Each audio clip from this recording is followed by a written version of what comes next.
I think I'm actually secondhand high from Trey right now. All right. Welcome back to the FnA podcast. Thanks for tuning in. We really appreciate it. This is our fourth episode of the FnA podcast, and we got Mr. Steve Robbins in here to talk with us. Steve plays guitar, banjo, and harmonica in my band, Trey Friddle and the Bad Hands. And we talk about a lot in this pod. We talk about music, talk about movies, and we talk about his time as a cop in California. So it's pretty interesting and a good time. This is also our last episode of the FnA podcast without video. This next episode will be on video, and we're excited to have a camera that's been working and doing good with us. So thanks for tuning in, and enjoy this episode with Steve. All right, well, welcome back to the FnA podcast, man. We got Steve-O here, Steve.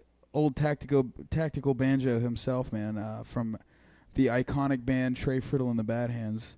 What's up, man? How you doing? Thanks for having me, man. Yeah, of course, dude. Of course. Been looking forward to it. Yes, sir. Talk a little bit more into the microphone. Get it up close. Yeah, get it nice up and close and personal. Yeah, man. I've been wanting, like I said, I wanted to have like a episode of the pod for every member of the fucking band, just because I think everybody in the band is so different, right. Very interesting, and just got the whole different vibes. Like my dad was the last one, is just super super overt and very he was drinking whiskey the whole time, just fucking into it. Right. But and then I feel like when I get JACE or Jacob on here, it's gonna be 30 minutes of just bike talk.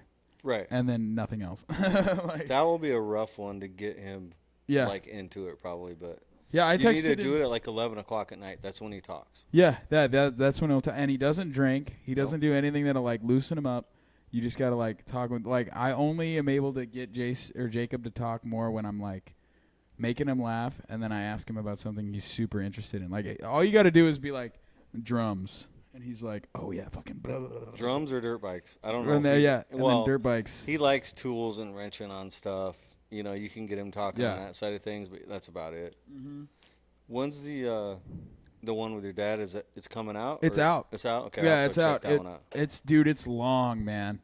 Our first one with Brandon, me and Brandon's first one was like an hour and 40 minutes. My dad, and then the second one we ever put out was with the drummer. You remember when we played that show? I mean, we've played a couple, but remember when we opened for the Wilder Blue a couple times? The last time we did it, there was a band that was before us. Remember JD and the Black Stallions? Yeah. The drummer of that band, who was also he's a bigger drummer. He was in Head from Korn's other band, Love and Death. Okay. The guitar player from Korn, and then he was in this other Christian metal band called Red. Okay. But he was on the pod. And that one was 45 minutes. My dad's is 2 hours and 45 minutes long. It's just rambling about movies, about comedians, about life, and about all that stuff.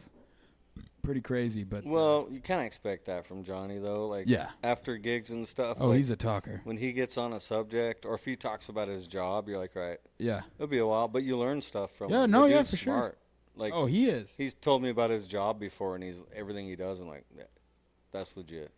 Yeah, no, for real. He's he could talk, and I get that from him. That's why I started a pod. I'm I could talk, so might as well use that. Well, and I think Jake gets the not a lot of talking from me. Right, yeah. Because this is kind of how we are. It's just more what's up? And what's up? Yeah. He'll come home from work, come walking by and just walk right past me. Right. Won't even say, hey, I'm home. Just walk past me. Yeah. And then I'll walk by and just give a little nod. Or in the morning, doesn't say a word. Hey man. That's just Jake. That's just how it is, yeah. Well, that was the funny thing.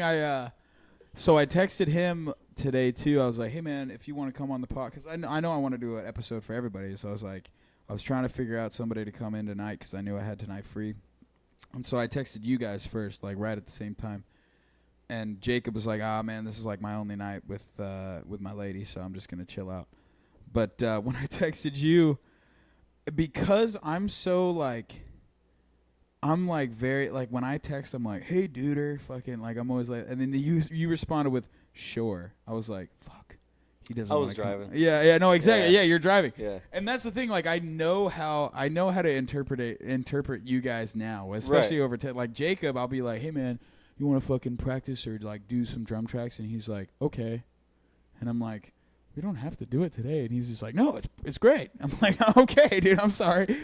Dude, I've always taught him like, say what you mean and mean what you say. No, exactly. You don't have to have a lot of fluff because if you say it, that's what you mean. But I'm guilty of like maybe not articulating enough sometimes. Maybe I need to like give a little more info. But in my mind, I'm like, and sure means yeah, I'm coming over. But then I was like, maybe I should have put a little more into it. Well, it's no big deal. It's not like I actually like that better than people who try to add fluff onto stuff and like try to make you feel. It just feels like bullshit at some point where it's just like, you just do what you. I mean, if you feel a certain way, just say the way that you feel. I mean, because sure means yes. Right. It means yes. So Steve's coming over. I mean, that's the whole deal. Yeah, I didn't need to do 2 paragraphs. I was like, I've been looking forward to it. Yeah, I've been waiting for like, Yeah, no, it's fun. Well, that's the thing. I've had so many people like, hey man, do you want to come on the podcast? And they're like, I don't know if I'll be good on it or whatever. I'm like, what we've been doing for this last hour, just sitting here bullshitting, that's what it is. I mean, that's all it is. And the thing to consider is it's not a live stream.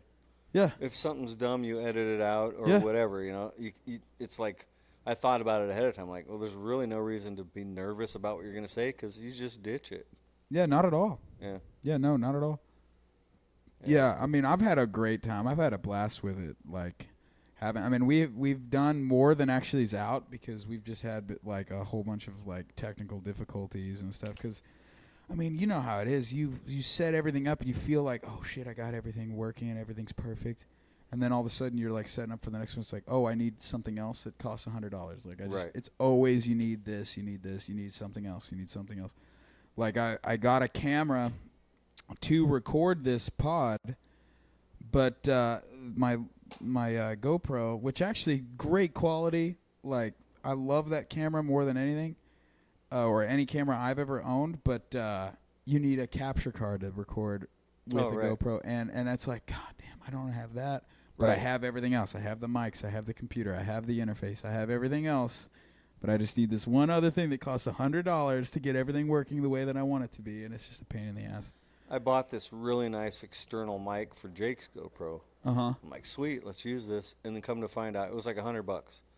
No, that's not going to work because now you need this media module plug-in to accept that 3.5 mil input or whatever. And I'm like, oh, great. And that's $80 more. Right. Because we were going to get that set up so Emma could start recording some of the shows and be out there like on the dance floor perspective or whatever. Yeah. Get one of those gimbals, so we're going to get that set up. But, yeah, you're right. Every time it's like $50, $100. Right. Oh shit! Now I need this. Now I need this. Oh, I can't get what I want because I need this. It's always something, and it's the same thing. It's same thing with music. I mean, it's always like, oh, dude, my tone will be perfect when I have this, and then all of a sudden you realize like, oh, but I also need this to make that to work. Like it's just a whole bunch of shit. That's like bullshit. A pedal board. You're like, oh, I only need these few things, and then you get the thing you think's gonna be perfect, and you're like, no, it kind of sucks. Yeah. I have like 3 pedals sitting on my bench that I don't use because I thought they were good and they suck. Right. Dude, I honestly, I think YouTube, especially like for gear, like when you're looking into stuff that you want to get, it just feels like it's never as good as the YouTube people say that it is. You get it and it's just not that great. And that's the problem. I feel like everything out there, like, that's coming out for guitar, for tones and all that, everybody's, oh, this is the best, this is revolutionary and all that. And then you get it for yourself and you're like, this is not as good as I thought it was going to be. People are always searching for something, but you go back to the basics. You go back to the, the Fender amps and whatever, and that's where it's at. The stuff that's been working for fucking 60 years. Everything else is just a copy. Everything's just a fake of the original. Yeah, and it's never as good. But the problem is, like, the way that sound keeps evolving, like, I mean, you saw when Bub brought his amp to the practice, it's like ridiculously hard to mic it right. Right. It's super hard to mic, and that's like, it's easy for those fucking stadium bands to do it because they got 100 fucking crew members that know how to do it perfectly, and they've done it a million times.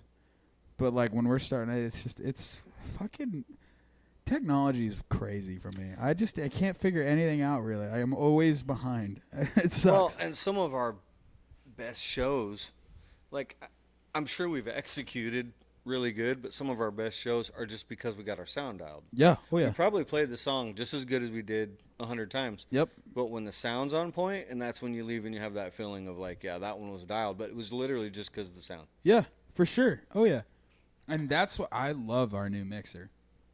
I think that was a game changer, especially for the in-ears, because my thing is if I can hear myself and I can adjust on the fly and I just feel better. But when I'm having trouble hearing, like the old mixer, it's hard. I had trouble. No, it's tough. And I mean, we did. You want to talk about bands going through trial and error? We're trial and error. I mean, we've been through it all pretty much. I mean, these last 4 years, we've had to deal with fucking everything that can go wrong. Right. Like musically, technologically, everything is just like we've had to learn a lot of shit. Yeah. You know? Sound guys, learning how to work with them. Yeah. You got to really cater to them. I love that video I sent you guys. The fucking, it's Sleep Paralysis Demon, but it's the local sound guy. It's like, how many guitars? 3 guitars. Oh, well, I could give you 3 guitars, but you're going to sound like shit. Right. Or for me, every time it's like, hey, I need a, harmonica, I need electric, and I need banjo. And they're like, 3 inputs? It's like, well, if I combine them, it's not going to work. It's going to sound horrible. It won't work, yeah.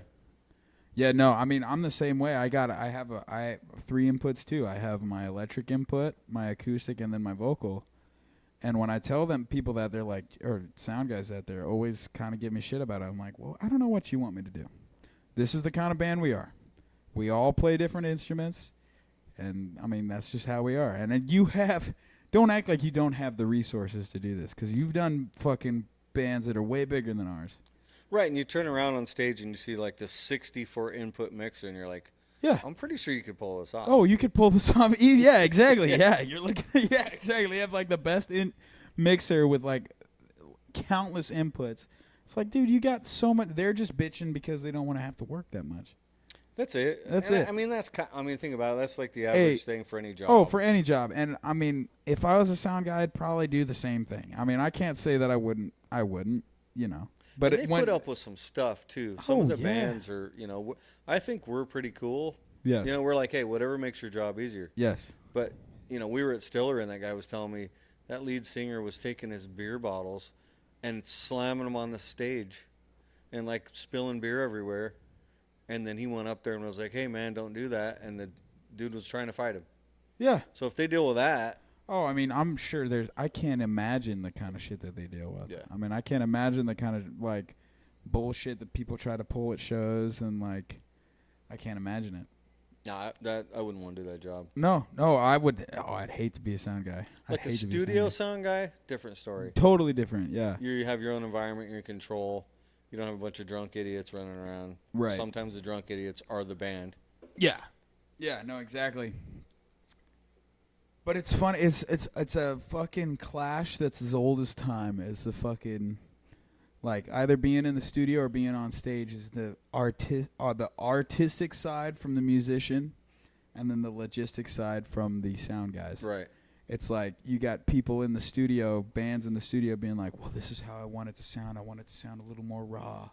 And I mean, I'm definitely like this. I'm like, I want it to be like super raw sounding and blah blah blah blah blah. And then all the people in the studio are like, well, I don't know how to do that, or like they're like, that won't sound as good. But like, it's just that constant like, this is how the artist wants it to sound, and then the producer wants it to sound a different total way. It's like totally. Well, and it's those expectations too, I think, because like we go in, like when we recorded that EP. Yeah. You like have expectations, but then that guy, totally different expectations. Yeah. And he wasn't into our kind of music. Yeah. Well, I mean, again, we learned from the 4 years we've been doing this, we've learned a lot. Yeah. learned a lot about like the kind of music that we want to play, the kind of stuff that comes out of our hearts. Like, we're not a full country band. I mean, a lot of people in the scene, they just want to do this, like the famous country stuff, where we're trying to make our mark as our own kind of music. Right, not just to sing it because people want to hear it. I mean, Yeah. I like pickup trucks, and there's nothing wrong with that. But I don't want to sing about it. And there's nothing wrong with that. I mean, Yeah. I think if there's somebody out there that wants to be in a band that like goes out and plays the dance places and they play the songs that everybody wants to, I mean, there's nothing wrong with that. You're making, I mean, if that's what you want to do, more power to you. I have no problem with you. You're not hanging drywall or painting for a living. I mean, you're Right, out there exactly. pursuing your dream, which is something I wish I could have done when I was younger, but I just kind of got pushed into like, this is what you're going to do to make money. And I'm not going to complain. It's worked out for me. No, yeah. But if I look back, at a younger age, I would have loved to have went after something that I actually was passionate about, not just for the paycheck. No, exactly. I mean, I'm thankful to my parents every day. When I graduated high school, they told me, we want you to do what you want to do until it doesn't make sense anymore. Right. And I mean, I really appreciate that I was given that chance, because most people don't. Most people, their parents push them, you got to get this kind of job, you got to start making money, and there's something to be said. I mean, I don't make as much money as people my age that go out into the work field. Right.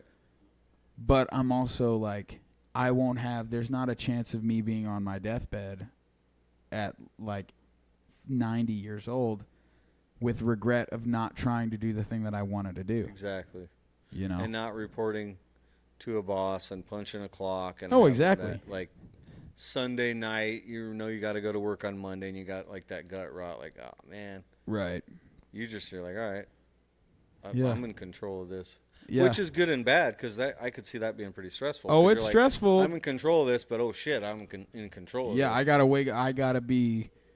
gotta pull myself up and like really try to like get the name out there and try to do all that. But it's exciting, and I'm 21 years old. I mean, I got time to try to figure some shit out. Right. And if it doesn't work out, then you know what? That's okay.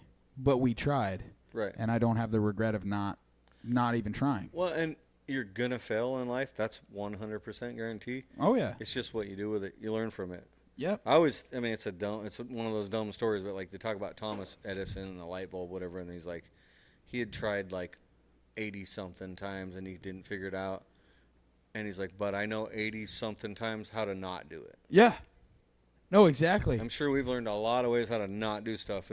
Yeah. Oh yeah. And you know what I think? I talked about this on my dad's podcast a little bit too. Like, I feel like granted, I'm not working a regular job, especially a regular job that people my age are working. But I feel like I have learned more than the average person my age from trying to run my own business at the age of 19. I'm the one that books the shows. I'm the one that tries to keep money in my pocket. Right.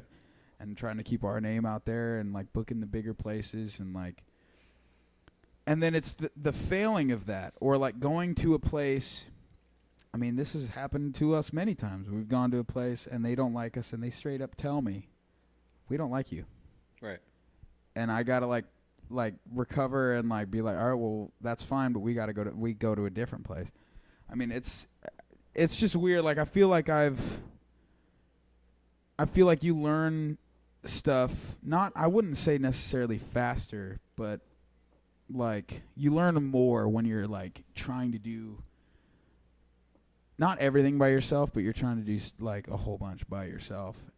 You don't have a boss telling you exactly what to do. Right. You are making the decisions and all that stuff. I mean, it's kind of hard, but I feel like I've come out the other side and like learned.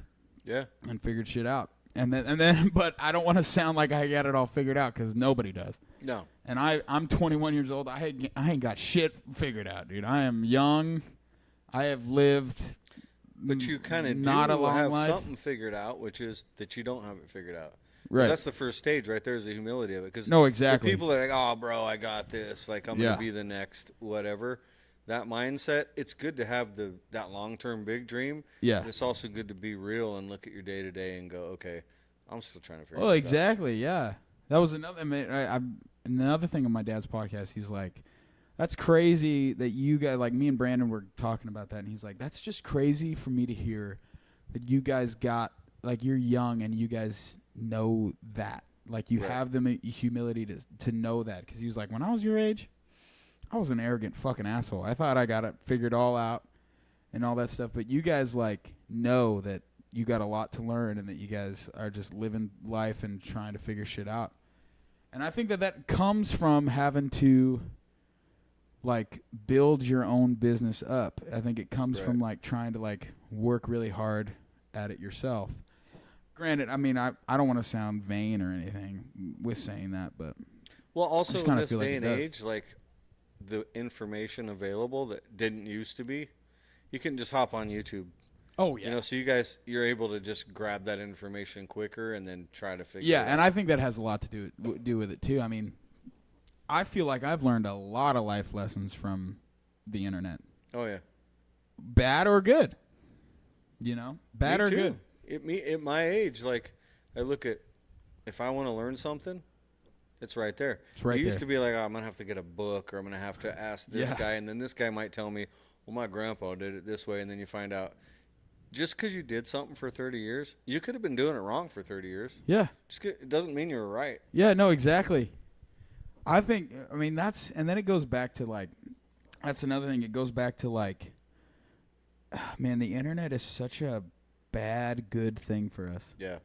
It's like, it's a good thing for information and all that, but no human was meant to be staring at a screen all day. No, I mean, and this obviously, I think social media is the devil in website format. Honestly, it's bad because all these younger kids see is everybody posting their best life Yep. or whatever. I mean, it's they this don't thing. show the bad parts of life. Comparison is the thief of joy. Yeah. And that's totally that's all social media is. Yep. Because everybody's just showing the good parts. And then everybody that's watching it feels like their life sucks, but it's like, no, they're not showing life. They're showing fake life. They're editing out those parts. Exactly. Yeah. And that's what sucks about, I mean, it doesn't suck, but it's like, I would much rather be an artist, even a starving artist in like the 90s where like, you know, it just felt like the music business was more obtainable. Now it's just, there's countless people online. Right. Making videos and making shit, and they're great. People are really good at music, but there's just a lot of them now, so not a lot of them get big. So it's just all about playing, like, oh, well, this is what's big in the algorithm, so we got to do it. Well, not only that, but like when I grew up, 80s, 90s, all that stuff, the radio was it, or if you went and bought a record or CD or whatever, but it was like, this is what you're going to listen to because it's on the radio. Yeah. Now it's you just choose what you want to listen to. Choose whatever you want to listen to. And obviously the algorithm tailors that. I've seen it myself. I'll be on Spotify, listen to whatever, and suddenly it's like, and it'll build this like perfect playlist for me. Yeah. And part of it's cool, but you're like, but now I'm not discovering other things because it just gave me everything I like. Exactly. I miss that. I mean, I only got really to see the tail end of life before cell phones. Like I was still a kid. I have memories of when everybody had a flip phone or a BlackBerry and nobody had smartphones. Nobody had fucking Instagram, Facebook. I still remember that. Right. And I remember like if it's on the radio, that's what you're listening to. And then you discover new things because that's what's on the radio. I mean, you got like big bands like Chevelle. And then if you like Chevelle, there's a band called Breaking Benjamin, and then you discover this new band, and then it's like, same thing with like MTV. It's like, right. MTV. People talk shit about MTV, but like compared to now, MTV's great. That was awesome. It was awesome. Yeah. Like back in the '80s, and when it was the big thing, everybody's like, oh, MTV sellout kind of thing. But now it's like, if they could look fucking 40 years into the future and see the social media and like the algorithm that's everybody's trying to chase and stuff, MTV is awesome. It's just like, and honestly, like if you remember that song "Video Killed the Radio Star." Yeah. Like, that was, like, prophetic because that literally is what happened. No, exactly. MTV killed the radio eventually. Yeah, it did. And then, then streaming just fucking, Yeah. they dug the hole and threw the body in. Like, Right. that was it. That was it for radio. I'm honestly still surprised that in 2025 radio exists. Like, Yeah. that's how much streaming has taken over. And it's listened. with everything, not even music, TV, movies. Everything is, let's load up Netflix, let's load up HBO, and nobody watches cable anymore. Nobody goes to. I mean, there's no such thing as a fucking movie video store anymore. Right. Blockbuster's totally gone. Besides the one that exists like in Oregon or whatever. Right. I actually saw this thing on Instagram from the 90s, and it was this kid, and he came home from his Blockbuster job, and he was a manager, and his mom's videoing with a camcorder, and he's like, how do you like your new job, whatever, and he's like, oh, it's cool, but, they went to these DVDs, and we don't have to rewind videos anymore. And he's like, I'm kind of concerned that I won't have this job, because if you can just have the DVD and everything's digital, he goes, pretty soon, like, they might not need us, and then they can just send you this stuff digitally. This was like early 90s, and he was like prophetic. Like, he called it. Right. He could see, like, no, I'm not going to have this job. Oh, exactly. Oh, dude, it's weird, man. I mean, I'm young, but I still remember going to Blockbuster and picking out the movie for the night. And then think about, like me and my dad were talking about this today.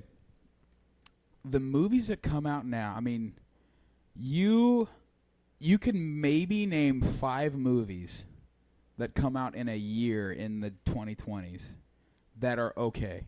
Whereas back in the 80s, 90s, 70s, there was hundreds of movies that you could go to a movie store, pick out a movie that you've never seen, you watch it, and it's pretty good. Yeah. And you picked it based off the cover. Based off the cover. It's pretty cool. Yeah, exactly. It's same thing with like record stores. You walked in, you see an album cover, you're like, I don't know who this band is, but that looks sick, so I'm going to listen to it. And then you find your favorite bands.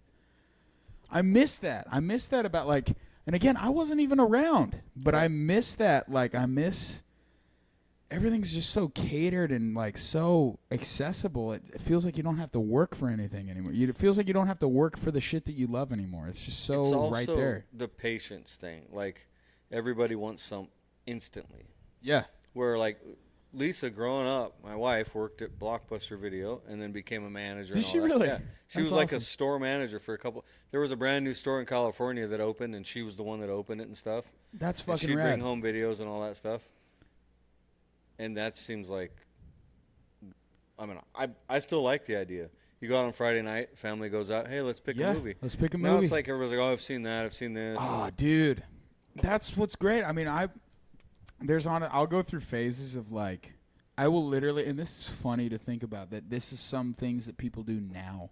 Whereas back in the day, like, I will go smoke a joint, come back inside, and I will load up YouTube videos, which is like an hour and a half of just commercials that ran in like the 80s. That's funny. Which were like people back in the, nobody liked watching commercials. But I like going back and seeing like the Blockbuster makes a good family night videos where they're like going to the Blockbuster and they're picking out a movie, and then they come home and they're making it, and they're all, everybody in the family sitting down, and it's like a for real, like, it bonds people together. Whereas now you got so many options on your TV with the streaming. It's almost like you never want to pick a movie. It's like you're sitting there like, oh, thumbnail cruise. I just want to sit here and thumbnail cruise and all that. Whereas back in the day, everybody decided on one movie. You bring it home, you put it in the machine, and then everybody's super captivated for 90 minutes. And you probably had one TV. Now what happens is, oh, I don't want to watch this, so they disappear in this room to watch what they want. Now everybody's doing it separately. Yep. And you don't sit there as a family. As a family. Yeah. Yeah, it sucks. We've been talking about doing just family board game nights. Oh, dude, those are the best. Yeah. My family, I didn't grow up like doing that much with my family because my parents were more like watch TV, and we did that a lot when I was a kid. We'd all sit by the TV and watch shows or movies and stuff like that.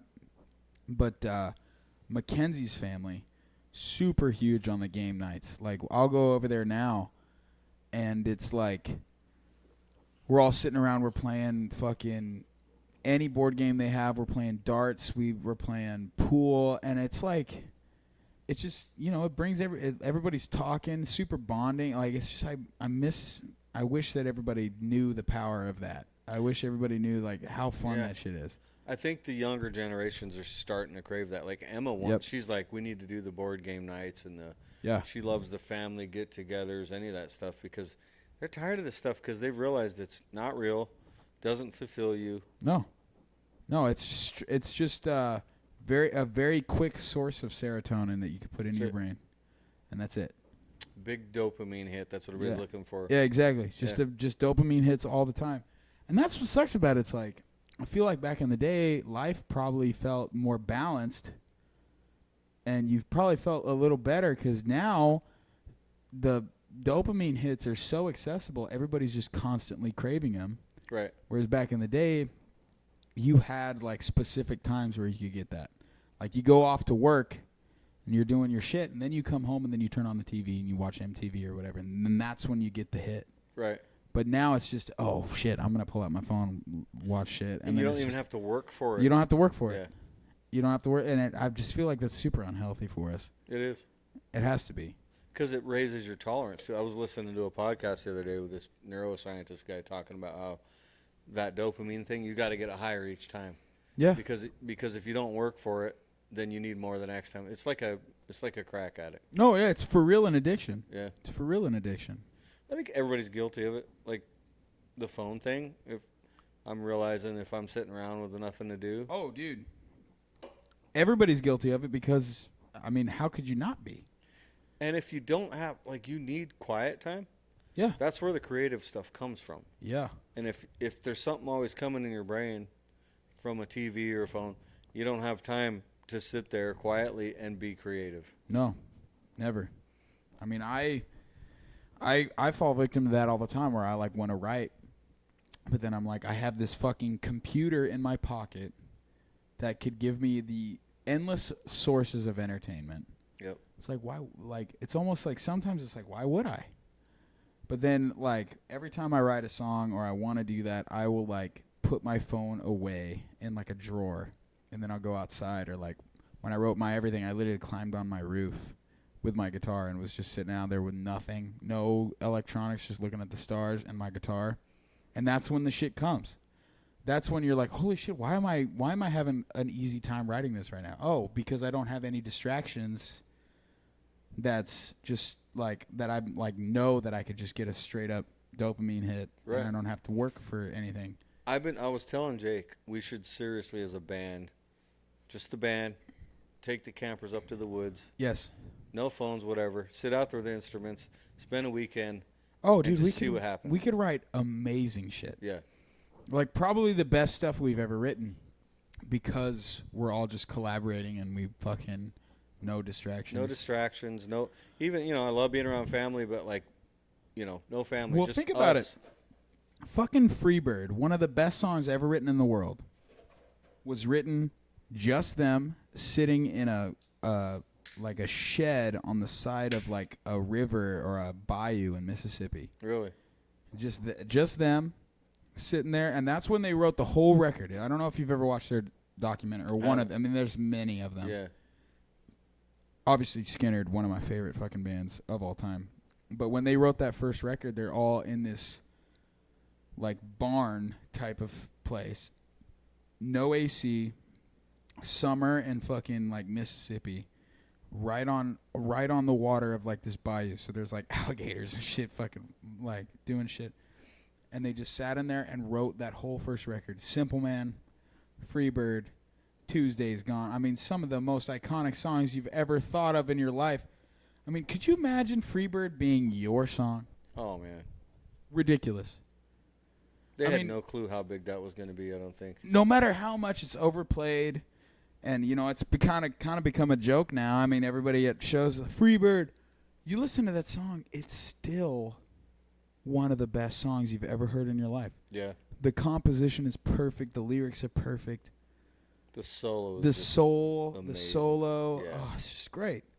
And then the way that it goes from, like, slower to the, like, fast. Oh, I can't change. So good, dude. Yeah, it starts picking up. Yeah, it starts picking up. So good. I will go to my grave saying Skinner, one of the best bands. Oh yeah, Top 3 bands of all time. I think so. I think they're so fucking good. And you know what's so good too? Like I've heard, and I don't know if this is true, so don't quote me on it, but I've heard like Zeppelin and bands like Zeppelin and shit. When Skinner came out, because think about it, all those British bands, Rolling Stones, Beatles, Zeppelin, Zeppelin was a little later, but they all drew their inspirations musically from Delta blues, from the South and the blues that came out. And I've heard that like bands like Zeppelin, when Lynyrd Skynyrd came out, they were very intimidated because here comes these boys from the Delta, from the fucking place that they are like getting the inspiration from, playing this rock that nobody's ever heard this kind of music before. Yeah. There's just this totally different thing, and they sound like a perfect mixture between like classic rock and the blues shit. It's like almost perfect. Yeah.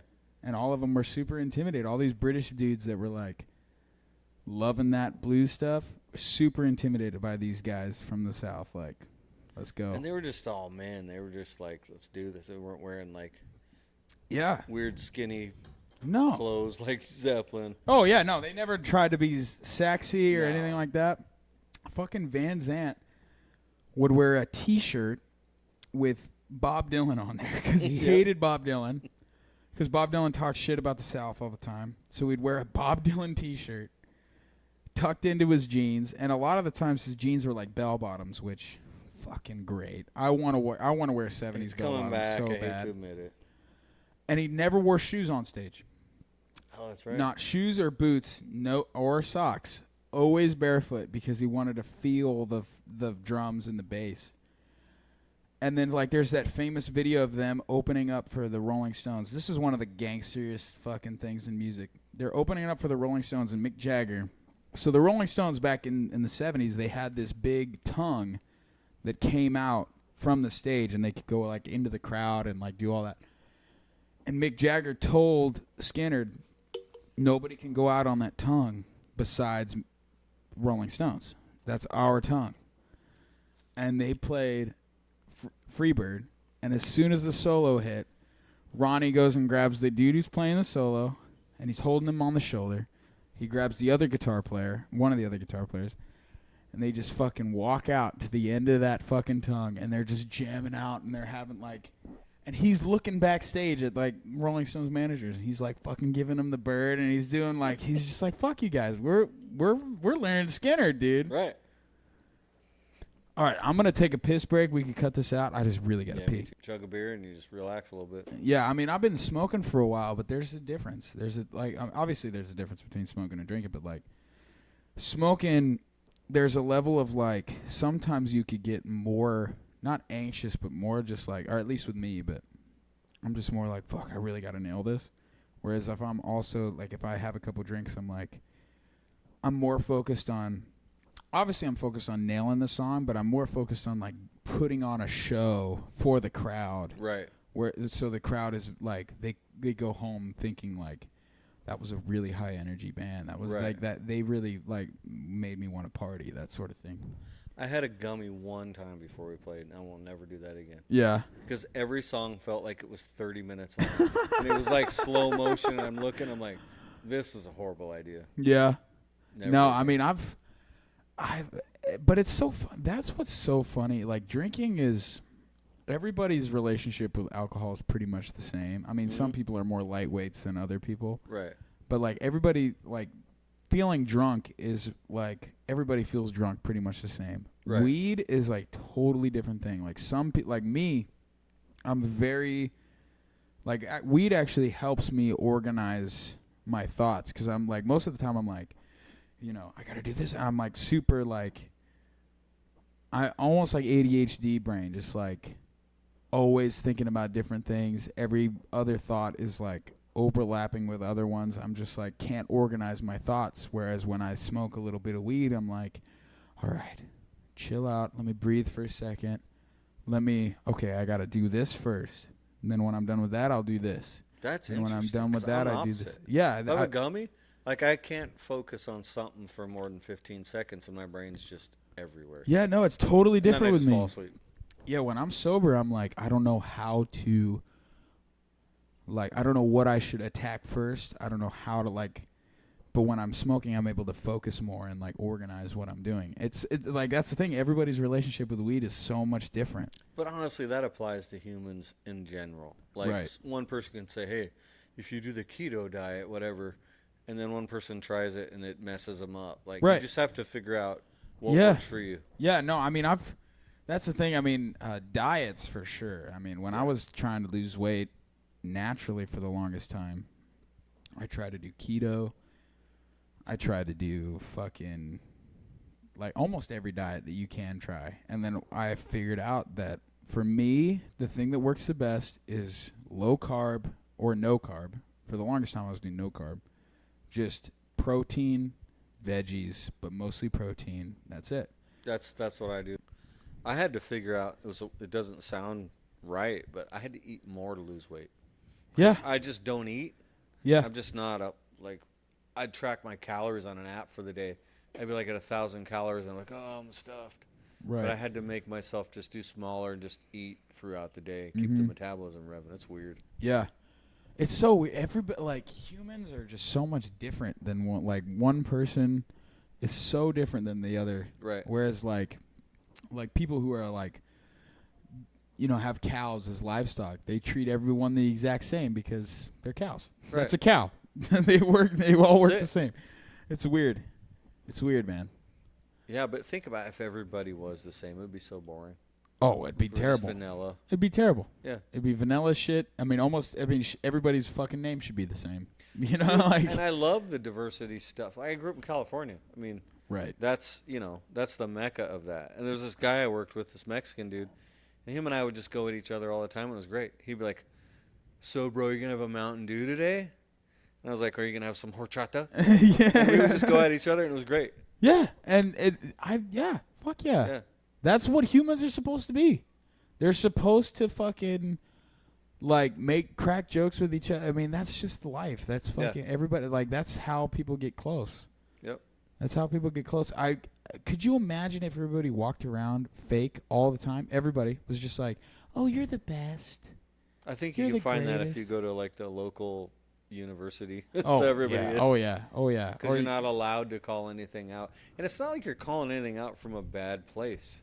You're No. doing it because, I've always told people, like, if I pick on you, it's because I like it. No. If I don't say anything to you, and I'm not pointing it out, it's probably because Right. I'm like, it's not worth it. It would be weird if we didn't point out the differences that we have with Right. other people. It'd be weird. Yeah. Because That's what's great about our band, is because Yeah. you said, we're all so different. we're all so different. But if we bring that all together, and That's what makes us us. right. I mean, I mean, you guys have more of, like I was talking about this with Jake, like, you guys have more of, like, the love for straight up, like, straight country music. Right. Whereas I didn't grow up with that as much. I love a lot of metal, Right. but I also love, like, southern rock, so I bring in the southern rock and, like, hard rock stuff with it. My dad grew up with a lot of shit, a whole bunch of shit. And then Bub comes from industrial metal. Right. So, but when we all put it together, we sound like Trey Friddle and the Bad Hands, because that's fucking what we are. What's funny is I literally did not listen to country music until I was probably 30. Like, growing Right. up in my family, if you listened to it, they would make fun of you. Yeah. So it was kind of like, for me, it was more of a rebellious thing of, like, they kind of made fun of country. Right. My grandpa was a 70s truck driver, and he listened to Hank Will, all Oh, that yeah. stuff. Yeah, for sure. So I remember listening to, he'd be listening to Willie Nelson, and I secretly liked it, but I wasn't allowed to say it because my uncles were, like, 80s pop guys, and they like Duran and whatever. Right. So later in life, I was like, I'm going to give this country thing a try. And then Johnny Cash was, like, the first one, which Yeah. he's country, but he's not. I mean, more like country, rockabilly Yeah. type stuff. I love Johnny Cash. I mean, Yeah. Yeah. And he was a rebel. The other dude's a maniac. When somebody says, and I mean, it's hard to find people like this, but there's people out there that say that they only like one genre of music. And it's They don't like then music, you're not though. a human. No. You're not a human.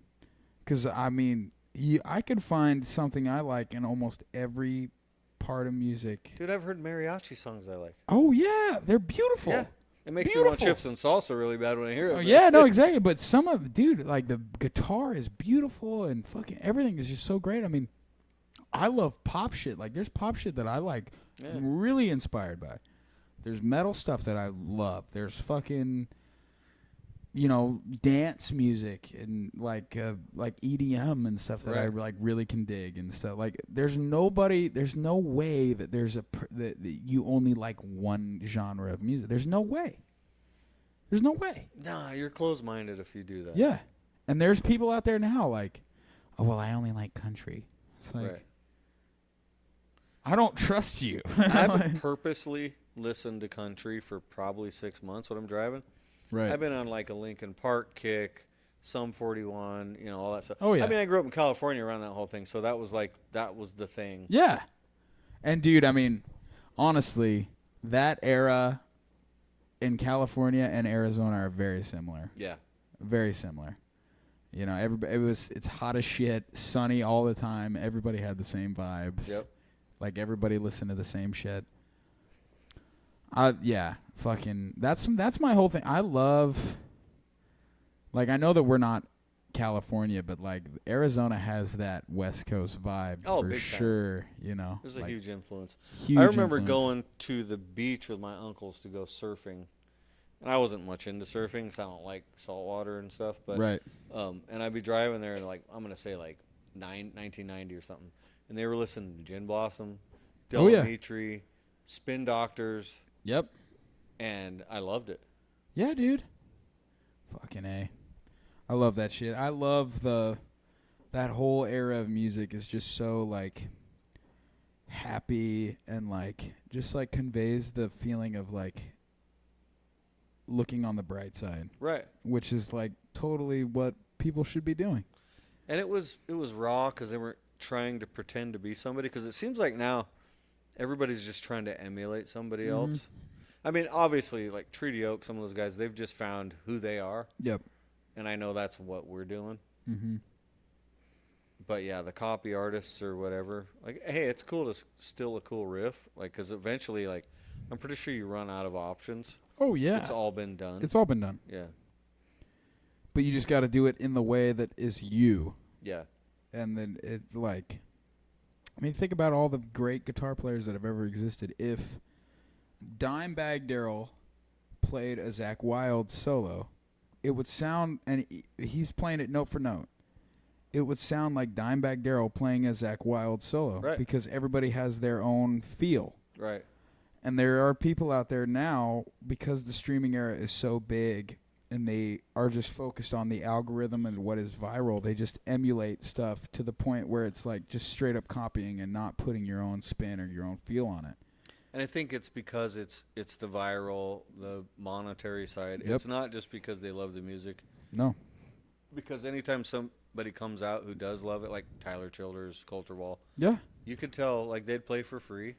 Oh, yeah. They just love what they're doing. Yeah, no, exactly. And that's the way to be. I think that's the artists that stand the test of time are those. The ones that make their own way, and they, no matter what is popular or what is going viral at the time, they stick to what they believe in. Right. Because my whole thing is, I don't care if if we are the biggest band in the world, that's amazing. But if we're able to support ourselves or support my family, if I'm able to support my family doing what I love, and I'm not, like, I don't care if I'm famous. As long as I'm able to do that is perfect for me. Yeah. Like, I don't care if we get big. I just want to be able to do what I believe in. And if you do, you don't compromise and decide to change and become part of the machine. No. I'm going to keep doing what got me here. Yeah, exactly. That's why I like guys like Kid Rock, because honestly, let's be honest, he doesn't have that many good songs. No. He has a few good songs. He's got some good songs. He's Kid Rock. He's Kid Rock. And he does what he does. He is who he is. He's not going to compromise. And he will not change. No. He will not change. It's exactly the same as like I mean, Pantera, they obviously like broke up, but they came out in the 90s. Like, I think Cowboys from Hell was 1990 or 1991. Think about what was big at the time. hair metal was just coming out of the fold. Right. Grunge was just beginning. They're doing their own thing. And then no band at the time sounds like Pantera, but they do. And then they survived through the whole grunge thing. I mean, Alice in Chains, Pearl Jam, everything. Those are the biggest bands in the world, but Pantera's bigger than them, but they're doing their own thing. Right. And then they go through like the late 90s. You got like new metal with like Limp Bizkit, Korn, all that stuff. Does Pantera sound like them when they got big? No. They sound like fucking Pantera. And it's still, they stood the test of time. And now they're still like, Pantera is the gold standard of hardcore metal now. Right. Everybody who comes after them now is like, you got to give the flowers to Pantera because that's what all comes from. Well, like Scorpions, they've been the same since eternity. Fucking 70-something, 78 like or something. In wheelchairs on their performances by now, but they're like, hey, this is what we do. Oh, dude, when I saw them a couple years ago in Vegas with my dad, unbelievable. They're in their 70s. The fucking Klaus Meiner, the singer, is 75 years old. He's still singing Wind of Change like he did in the 80s. I mean, that's rare. I cannot believe that's rare. That's rare. Yeah. That's super rare for like especially bands from that time because a lot of bands in the 80s, a lot of those hair metal bands or whatever, glam metal or just 80s metal. I mean, they're all different. Glam metal is very like makeup-y and all that stuff, but they all sung out of their range because that was what was popular. Every singer is very like very high and stuff. So like Sebastian Bach. In the 80s, he sounded fantastic. Right. Late 90s or the 90s, he sounded great. But as he started getting old, his voice, like he sung out of his range for the longest time, and then he fucked his voice up. Same thing with Axl Rose. Or Motley Crue, not that they were ever any good, but no, yeah, no, exactly. But then you have guys from that time like Dio. Up until the day that he died, he could sing the exact same way that he did in the fucking 70s because he knew what his range was. It just so happened to be that his range was unbelievable. Right. Same thing with Klaus Meiner. It's like Klaus Meiner fucking had throat surgery. So, you know that record in the 80s, the fucking There's No One Like You? Oh, yeah. I had that CD. Yeah, before that record came out, he had throat surgery. So he had to relearn how to sing before that record. I didn't know that. He had to relearn. And so if you listen to that record and all the very high note backup vocals, he couldn't do like he did in the other records before then. So you know who sings those? Is the singer of Dokken. Really? The singer of Dokken is doing all the really high, like he obviously, Klaus Meiner can sing super high even then, but all the high, like powerful backup vocals is the singer from Dokken. Like, I didn't know that. Into the fire, I'm falling. Like that guy. Fucking really good stuff. I like, a lot of them just sang out of their range, and then now they don't sound good at all. But when I went and saw Scorpions, it was like, this fucking guy is 75 years old. He sounds exactly like he did this whole entire time. It's unbelievable. And their sound's so amazing, just like their solos. Some of them are simple, but it's just you just feel it in your soul. The feel. Yeah. It's like, I think that, I mean, technical guitar and like really like fast guitar solos, yeah, they're cool. But the ones that people think about and the ones that will stand the test of time are ones that somebody put their all into. Right. Somebody that poured their heart and soul into a solo, and that doesn't necessarily mean that it has to be hard. No. Well, some of my favorite solos ever are Queen. Oh, Brian May. Fucking Brian May. But his guitar, it was hand built. Mm-hmm. He never changed his tone in any song. Never. It was always the same. Never. But the feel in those solos are just another unbelievable. level. Yeah. And you know what? Another thing, Queen can be credited like for starting the thrash metal kind of punk. Like Dragon Attack. That Stone Cold Crazy song. Yeah, that one. Dude. Yeah. That's a thrash metal song. Yeah. That's a metal song. And it came out in what, like fucking early 70s? Yeah. Like, but then they would have then they would throw in like rockabilly stuff, like Crazy Little Thing Called Love or something. Yeah. I liked it because they would try something. I'm not saying I liked all their songs. They had some really dumb songs. Yeah. But then on the other side of it, they had, I mean, obviously Bohemian Rhapsody. Oh, I mean, that composition is just unmatched. Unmatched. Yeah. Unmatched. I mean, there's certain songs, no matter how overplayed they are, you cannot overstate how powerful and how just brilliantly written they are. Right. Like we were just talking about Freebird. Right. Come on. You can't, I mean, there's no argument. You can't sit here and argue with me about the fact that that's an iconic song. Nobody can. No. Bohemian Rhapsody, same thing. Fucking, I mean, there's a lot more. Zeppelin's Stairway to Heaven. Oh, yeah. Or When the Levee Breaks. I mean, a lot of Zeppelin songs are unbelievable. War Pigs by Black Sabbath. That's one of the best metal songs ever written till this day. Yeah. So good. And then you got like Ozzy's Crazy Train, another one. Right. Iconic metal riffs song that I learned, and I thought I was like a master on the guitar when I learned that. Yeah, no, exactly. Yeah, exactly. Holy shit, I could play Crazy Train. Yeah, and you show everybody, and they're like, it doesn't sound quite the same. Right, yeah, exactly. Close enough. No, yeah, man. I mean, we could sit here and talk music for forever. Oh, yeah. That's the thing.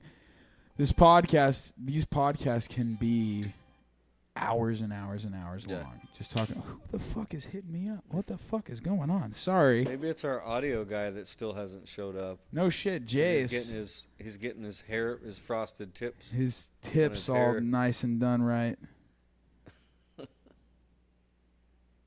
Well, the only one that comes to mind, like straight away, the only thing that like the only remake that I thought was good is the 21 Jump Street movies.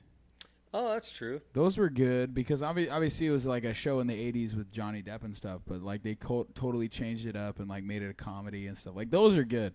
What did you think about Roadhouse with Conor McGregor? I actually thought it was awesome. I thought it was great. I have to admit it was good too. It was good, and they changed enough of it to be acceptable. Like if they just did a carbon copy of the exact same story of what happened in the first one, it wouldn't be as good. Yeah. I actually didn't think I would like Gyllenhaal. Yeah. But that was good. No, he's good. Gyllenhaal's pretty good in a lot of what he does. I was watching a thing about the original Roadhouse, and I never noticed this, but he's supposed to be the most badass bouncer in the world. And when the guy comes in the original Patrick Swayze one, when the guy comes to recruit him to come to his bar, he tries to get him a plane ticket to fly to the place, and he's like, "Oh well, I don't fly." So the most badass bouncer in the world is afraid of flying. And so I was watching this thing today. It was like I was telling you about that channel that like breaks down old movies and stuff. He was like, so the most badass bouncer in the world, he's afraid of flying. And then he started making up shit. He's like, and he's got a big fear of clowns. He's got a peanut allergy. Gluten-free. He's gluten-free. Well, honestly, though, I think that might have been an 80s thing because Mr. T in the A-Team, remember? He was like badass, but they had to give him drugs and make him fly because he wouldn't fly. Yeah, yeah. That was like a thing. I don't know why that was a thing, but it was. I guess maybe the badass characters had to have at least one flaw. A little bit of a weakness. Yeah, a little bit of a weakness. And it wasn't that big of a weakness because who really wants to cram on a plane for hours? Yeah, no, I mean, nobody really likes to fly. No. Nobody likes to fly. Only time I like to fly, when Lisa and I were going to college in Ohio, I worked for FedEx part-time. And you could fly in the FedEx. It's like that movie with Tom Hanks, the Castaway thing. Oh, yeah. You could fly in the back for free. So I flew from Ohio to California in that little back seat. So you're like right behind the pilots. That's rad. That was awesome. Yeah, that has to be awesome. The thing they forget, you're on a plane, you're comfortable. When you're in there, you're frozen back there. Oh, yeah. There's no heating or anything. Yeah, no. And you had to, it was one of those unspoken rules, you had to bring the pilots something. So Lisa made them chocolate chip cookies. And I gave them to the pilots or whatever. And I realized that pilots don't do anything. They just like put it on autopilot and they sit there and they're talking about their family and you're like, hey, are you steering this thing? yeah, exactly. Yeah, it's totally different. Like, I don't know why it made me think of it. So Anchorman 2, which obviously the first Anchorman's the best, but Anchorman 2, they're sitting in this van And they're all, every member of the news crew are sitting in the back of the van, like smoking cigarettes and talking or whatever. And then Paul Rudd's character is like, wait, Ron, if you're back here, who's driving this van? He's like, oh, it's on cruise control. And he's like, you know, cruise control just keeps it at a speed. It doesn't steer. And then they automatically just get into a fucking wreck. It's so stupid. It's so funny. I love the dumb humor. Dumb humor is the best. Will Ferrell's one of the best at dumb humor movies. Oh, he's the best. He's the best. What was it Step Brothers? No, not Step Brothers. Oh, man, I can't remember. Well, the one with Wahlberg. Oh, and him, the other guys? Yeah, where they had Dirty Mike and the boys. Remember those homeless guys? And they were like, we will have sex in your car. Oh, Remember? yes. Yeah, I think it was the other guys. Yeah, dude. Oh, it's so funny. And then him and, like, I mean, he's great in everything. I mean, fucking him in Old School. You've ever seen Old School? Yeah. Yeah, the whole Frank the Tank. Yep. And then he's streaking down the fucking side of the road. It was funny when I first saw him, like, he kind of annoyed me. But Right. then he grew on me, and once I figured out his humor, like, it's really good. Oh, he's so funny. He's so funny. I mean, man, that's another thing. So this podcast we've been doing, every episode we've been doing, there's 2 questions that come up every episode, which I feel like I should ask every guest. It should kind of be like our thing.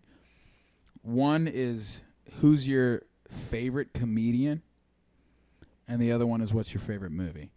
So, like, favorite comedian. It's hard for me. The comedian thing's hard to nail down, but just like off the top of my head, I would have to say Mitch Hedberg because Oh, yeah, dude. it's so simple and hilarious. I just like the basic stuff like that. Yeah. You know what I mean, Norm Macdonald's amazing, but, you know, he has his long jokes and you got to pay attention. But just if you just want to turn something on YouTube and laugh, like Mitch is going to make it. Dude, I think that's a perfect answer. I think that Mitch Hedberg is one of my favorite. Exactly, that's exactly it. You sit, you watch, you put some of his on. You don't have to, like, listen to a story. You don't have to, like, pay attention to certain characters that they're explaining or whatever. He's just hitting you with jokes, joke after joke, joke after joke. And a lot of them are dry. Yeah. None of them are real punchlines, but it's like his delivery is just the best. Yeah. I honestly would say the best delivery of any comedian that's ever lived is Mitch Hedberg. I think he has the best delivery. I think so. Out of everybody. Yeah, as far as movies go, that's hard to nail down because it's like, all right, is it a comedy? Is it a, you know, I tend to lean towards comedies. I think that's a good. Like, I agree. I watch I watch more comedies than I do.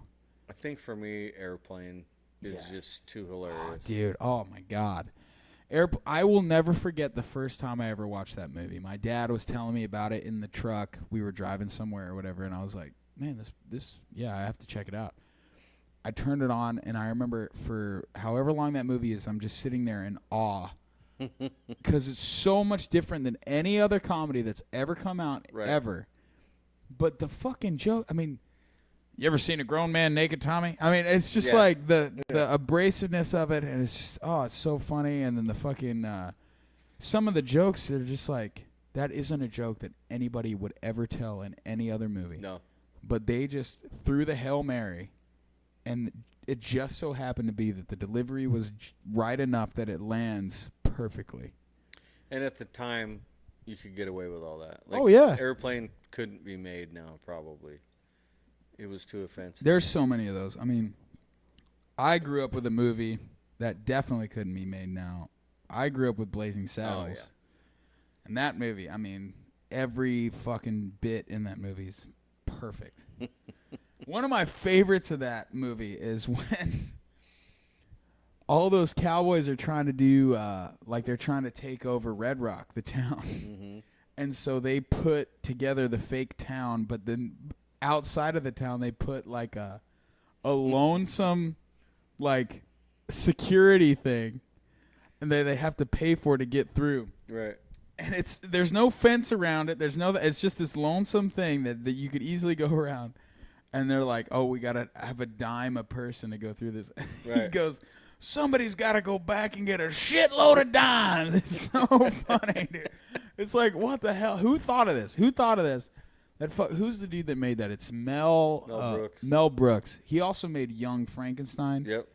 Dude, that movie with the you must be Frankenstein. What's actually it's Frankenstein. And he's like, well, you must be Igor. It's Igor. it's like this. Mel Brooks was hilarious. Oh, hilarious. I don't know. I think my favorite scene. There's so many from Blazing Saddles, but around the campfire. Oh yeah. When they're all dancing and freaking Slim Pickens comes up and goes, "What in the wide world of sports is going on here? What in the wild world of sports is going on here? I pay y'all to run track, not dance around like a couple of Kansas City." Yeah. And that's actually what's funny, because when Emma goes to do the line dancing stuff or whatever, since she's seen that movie, I'm like, "So you going to Kansas City?" Yeah. She knows exactly what I'm talking about. Yeah, dude. I mean, it's so good. The fucking and then they said you was hung, and they was right. I'm gonna have to watch that again. And then the German lady, the fucking care for another Schnitzengruben? Oh, baby, I am not from Havana. 15's my limit on Schnitzengruben. Yeah, it's time to watch those again. Oh, dude, it's so good. I hope out of all the retro things that are coming back, like good movies like that are coming, because they're supposedly making another Naked Gun movie, which hopefully not a flop. But the fact that they're wanting to do that, right? I mean, that's a good sign. It is a good sign.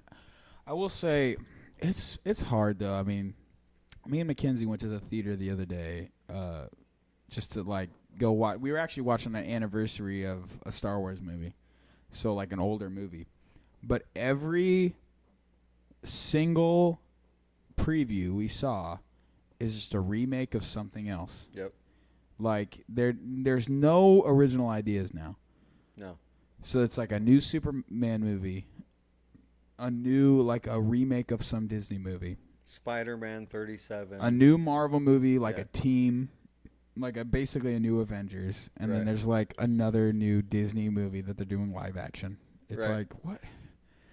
No, I mean, what happened to like people coming out, like directors or writers that like are super passionate about this story that they worked really hard on? Like, I mean, think about Star Wars. If George Lucas had the idea for Star Wars, A New Hope, the first ever Star Wars, today, it would never be made. No. It would never be made, because they're like, well, we don't know. We can't like guarantee that we're going to make money off this movie because it's not a remake of something that everybody else loves. And that's the problem. That's the focus now, is the money side. It's the money side. It's the money side. They know that they can make a lot of money off something that was already popular, because people are going to go in there for nostalgia reasons instead of like curiosity and like, holy shit, what is this about? I did see a movie. I haven't been in the movie theater for like 5 years. Right. Someone saw that movie called Warfare, and it's a movie about Ramadi and the whole war over in the Middle East. Uh-huh. The most realistic war movie you've ever seen. There's no soundtrack. There's not a whole lot of explanation. I like that. It's more like a documentary. It's just like, and what's cool too is they don't always just show the action. Like the guys are like on post waiting, and they're sitting there and they're bored and they're chatting, and it's like the first 20 minutes is kind of boring, but they're trying to show that, hey, it's not all epic. Right. And then just all hell breaks loose. You leave that movie and you got to snap out of like the fact that you weren't there. Right. It's the best war movie I've ever seen. Yeah, man. That's rad. And I have this weird thing where I don't watch movies multiple times. Like I will after a long period of time. But right. I left that movie and I'm like, I need to go see that again. Hey, there's AI telling you to watch some movies. And what's new on streaming? Movies in theaters. Glendale, Arizona. There are several movies playing in Glendale right now. Here are a few that caught my eye. That's scary. And that was in your pocket and it heard you. That's scary. That's really We're being weird. listened to it all the time. That's really weird, dude. AI is taking over. That's really weird. I mean, think about back in the day, the mafia wouldn't talk in a room that had a phone, and that's like a cord phone. They wouldn't talk in a room. Like, now we're fucked. everything we talk about is listened to. Well, you also think about like the grandpas and stuff growing up. They're like, oh, the government, and they're listening, and you're like, you guys are a bunch of whackers. Yeah, you guys are crazy. They were so right. They were It's right. ridiculous. Oh, dude, we're being listened to 24/7 now. Everything. I mean, me and you are this whole time we're talking about music, movies. Yeah. I bet when we're done with this, I'm gonna open up my phone, start looking through my feed, and all of a sudden it's gonna be like, oh, this movie that you guys were just talking about. Yeah. Turns out it's on this. Yeah, it'll be on there. Oh, it's crazy. It's super weird. It's scary almost. It's like. Yeah, because it's like they approach it from a convenience thing and whatever, but I don't know. It's creepy to me because it takes the humanity out of things. It does. It 100% does. And honestly, like in our the music thing, I'm super concerned about AI. Oh yeah. I mean, that's I don't know. I'm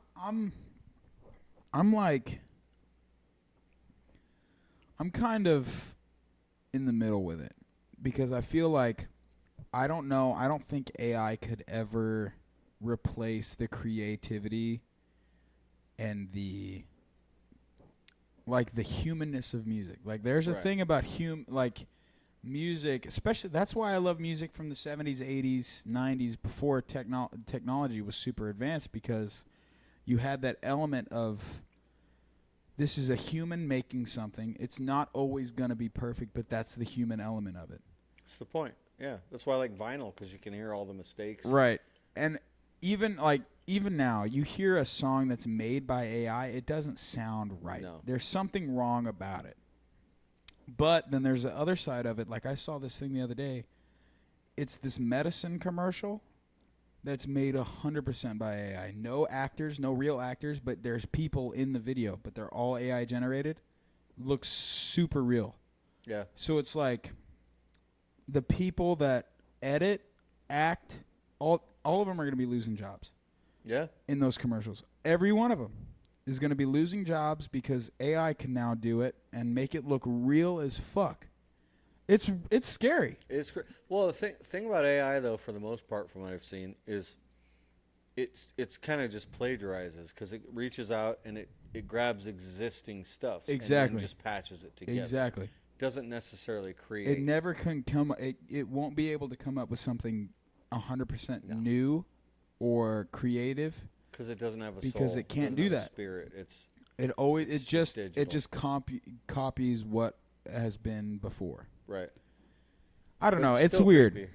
But I do love the baby videos of like Theo Von and stuff from it's AI. hilarious. There's some things that are. I mean, anything that comes out, there's the good and the bad, but some of it's great. Right. No, yeah, for sure. The baby stuff is so good. Yeah. Oh, it's so good. Fucking yeah, baby Theo Von. It's so weird because baby Theo Von looks just like Theo Von. It's Yeah, just like, he does. It's like this is what He's I can't just a big picture Theo baby. Von without thinking about No, a baby I now. can't either. It's hilarious. Fucking off topic, but I wanted to ask you, how did the Murph challenge go the other day, man? I almost died. Yeah. So I've done it a few times and I've trained for it specifically. This time I was kind of just more doing like gym bro lifts, whatever. I wasn't working on the cardio. Right. And it was rough. But it like made me realize, all right, that's not happening again. Like I'm already committed to next year because my wife beat me pretty bad at it. Yeah. Actually, she beat Jake and Jace and me by like 15 minutes. Yeah, I'm sure. She was training for it. Yeah. I thought Jace was like, he was looking pretty rough for a while, but he said he was feeling dizzy, whatever. He sat down and then he got back up and got after it. Right. But it was. What would you say is the hardest portion of that? Is it the cart? Is it the running? For me, it's running. Yeah. Because like push-ups were the rest for me. I could do push-ups for days, you know. Squats weren't too bad. Pull-ups are hard for anybody. Right. But the running, when I was in the police academy, there was, I think we started with like 92 people, right? And I was in the back with like the big guys that were overweight or just big. I just can't run. Never have been able to. Right. I was 24. I weighed like 165 pounds, and I couldn't do it. But then we had a spot where we had a contest where you had to sprint uphill and race each other, and I beat everybody. And they're like, "Oh, you're a sandbagger. You said you can't run." I'm like, "Well, I could sprint for a short distance, but long distance, no." Yeah. It's funny. With me, it's the opposite. Like, I mean, some people know this, but when I was fucking 17, 18, I was 400 and something pounds. I was really big. And when I was in high school, especially in marching band, like, I wasn't that great at, like, cardio in the fact of, like, running laps and stuff. But I was able to do the whole show. In 120-degree weather. 120-degree weather. I'm carrying a 40-pound drum. I'm marching at a 180 tempo. Right. Like, on my tiptoes, and I was able to keep up. I've always been pretty good at cardio, and now when I'm like 195 pounds, lost a whole bunch of weight. I go almost every night. I go on like a 6-mile bike ride. I got a bike, and I just like going exploring and stuff and doing that sort of thing. But when it comes to pull-ups, push-ups, anything like that, I suck. I cannot do them. I don't even know if I could do, even at this point, I could do a 1 push-up. I just don't think I could. It takes a while to get there. Well, but my side is I've always had, like, the strength side's been my, I was like 200 pounds, and I bench pressed 335 pounds. Right. Like, I can do that. But the endurance thing has always been a challenge. But I need to work on it because, that's your heart, it's your health. Like, you need to do it. Right. I mean, I'm not going to go do a marathon, but, like, I'd like to go be able to just run a mile and not die. Right. No, exactly. That's the thing. Like, when you guys, I didn't do it this year because I haven't been to the gym in a long time. I haven't been working out. Like, I do a lot of cardio, but I don't do a lot of strength training anymore. I used to do a lot. Right. So I felt like if I tried to do the Murph, I would kill myself. Or not kill myself, but I would just not be able. I would just have a really hard time. Halfway through it, so you break it into sets. It's 100 pull-ups, 200 push-ups, 300 squats. You break it into 20 sets, 5, 10, 15. At set 10, quitting wasn't an option, but I was like, all right, well, I'm probably going to pass out. And when I wake up, I'll just keep going, or I'll come back this evening and finish it. But quitting wasn't an option, but I was like, my body's probably going to stop. But I actually hit the second win because Jace was beside me, and he goes, man, I wish my dad would have done this stuff when he was your age. And I was like, how old's your dad? He's like 60. I'm 48. And he's like, yeah, he never would have done that. He goes, you're doing pretty dang good for an old guy. And it gave me like this adrenaline boost. I'm like, well, I can't quit now. No, I got to beat this dude. Right, it just gave me like this drive. No, dude, you really are, though. Like, not a lot of people your age, and you're not old at all. Right. I mean, there's people, dude, I think that you are still, like, young.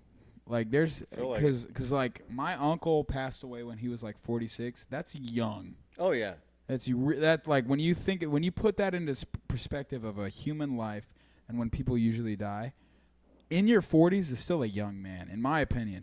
100%. 100%. There's been guys fighting in the UFC at 46 years Oh, old. easy. I mean, dude, it's still you're still. Right. Like, I mean, I don't believe you're old until you're like 70 something. Like, honestly. Even when I was, in my teens, I didn't really think that somebody was old till they were like 65. Exactly. Because my dad was active. I mean, I was just out at my uncle's birthday party in California. He's 80 years old.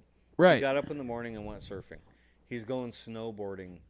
He just keeps moving. Yeah. No, I mean, the human lifetime, like, you got a lot of years to be able. I mean, if you stay active and you keep at your shit, you'll be young for a long time. You'll be able to still do the shit that you're doing. Yeah, that's the way my that grandma died at like 94, but she just always walked. Every single day she would go for a walk. She's right. Like, you have to keep moving. Right. Yeah, no, exactly. I mean, even when I was really big, I thought that. I was like, I have to keep moving because, like, I want to be able to live a better life, and that's why I ended up losing a whole bunch of weight because I'm like, I got to live a better life than what I'm living right now. But now I'm way more active than I ever have been. I mean, I skate. I fucking all the time. I skate. I fucking ride bikes all the time. I'm always out doing shit. When I was in high school, or like especially early years, I wasn't able to keep up with my friends, and that was a big motivator of like, I got to be able to fucking keep up with these guys. And so, and you have more energy on stage. Like, like your overall mood is better. You could see it. Oh yeah, for sure, easily. And I can see why, because that had to be rough. Oh, it was tough. I can't even imagine that. It's tough carrying them out. Like when I was, the heaviest I've ever been, I was like 218 pounds. I'm 5'8". I felt horrible. Right. And one day, it was 2017, actually. I remember. I just had this moment of like, I'm done.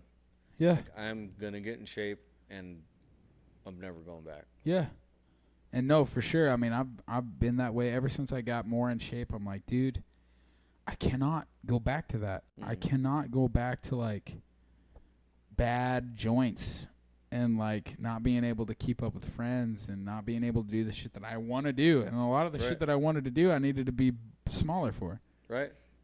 But dude, I mean, I feel way better than I have being, thinner than I ever have being bigger. I remember Jake talking about before I met you in high school. Right. He's like, there's a super cool dude. He's a big old boy. You were more country back then. You wore boots. He's like this big old country boy, and he's just like the nicest dude. And then when Jake graduated at the stadium, I saw you down there talking to him, and he was like, yeah. And I was like, that's just a cool dude. Yeah. But yeah, even then, you're big. I was a big boy, dude. And when we started doing the music thing, I was bigger than I ever had been. I was fucking huge. I've watched videos from back then, and then I see him now, and I'm like, it's not the same It's guy. crazy going back and looking at videos of the way I looked before. And then, I'll meet people at shows being like, so there's 2 Trey Friddles, right? Really? Dude, I've had a couple people. There was one dude at Distillery, like, mainly, where we were playing a full band. He's like, there's another dude here that's named Trey Friddle, exactly your name. But he's, like, way bigger than you are. And I saw him, like, 2 years ago up in Prescott. And, kind of like very gruffy voice, kind of like you. And I'm like, dude, that was me. That was me. And I show him a picture of me, and they're like, that's the guy. I'm like, yeah. Is that our audio guy? Looks like JACE is here. What's up? We've been recording for like 2 hours. Where's the frosted tips? Did you get like... You can get... Oh, your hair looks exactly like it did before. Well, your microphone is right there. It's recording. So if you want to just join the conversation. One thing I know I wanted to talk about while we had you in here is, not a lot of people know this, but Steve here was a cop for a little bit in California. For 2 years, right? Just under. Just under 2 years? I had a couple questions. First of all, what is the training process? Like the whole academy, what is that whole process like? So, you've seen, like, the boot camp stuff for the military type thing. Right. So, the difference is you got to get up at 3:30 or 4 in the morning and drive in traffic in California to the police academy. Right. And then spend 10 hours there. And then drive in traffic home. And then do papers and stuff they assign you. So, you sleep, like, 3 hours a night for... What is this, like 6 months? It is 4 months. Damn. And it's running, so it's like you get there, you do PT, you run, and it was on the side of it was known as the Running Academy, which sucked for me because I hate running. So it's on the hills in California, so it's just everything steep. So you just get there, it's like you're running 5 miles a day. Then you go into a classroom and you're doing the academic stuff, and then you'll do like the arrest and control. They actually did jiu-jitsu. They actually brought one of the Gracies from Redondo Beach. Oh, yeah, the Gracies. And then, of course, there's the shooting, which honestly was like the easiest part. Right. It's nothing. Yeah. And then tased?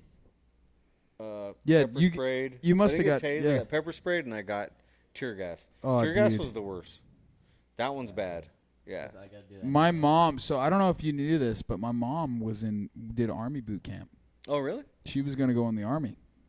And she broke her ankle, and then she got taken out of the boot camp process. Wow. But she did the whole, like, you go into the room with the tear gas, Yeah. and then you, like, put on your gas masks and all that. But she did all that. But she said that was the worst thing she ever did in her whole life.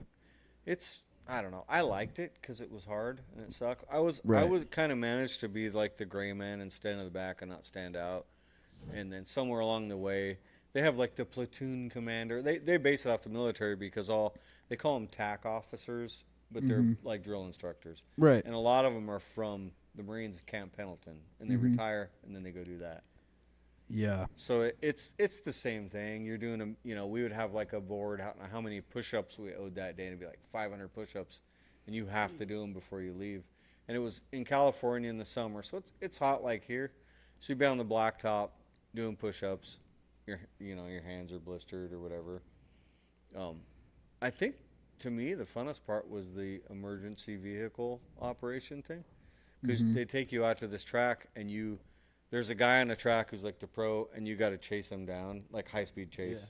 And you get to do like they call it the skid pan. It's like wet, and you get to drift and all that stuff. But that was like where a lot of people failed. They failed the academy in the emergency vehicle course, and then shooting for some reason, which I thought was weird because you're stationary. You're just shooting at paper. Yeah. Right. So I get there.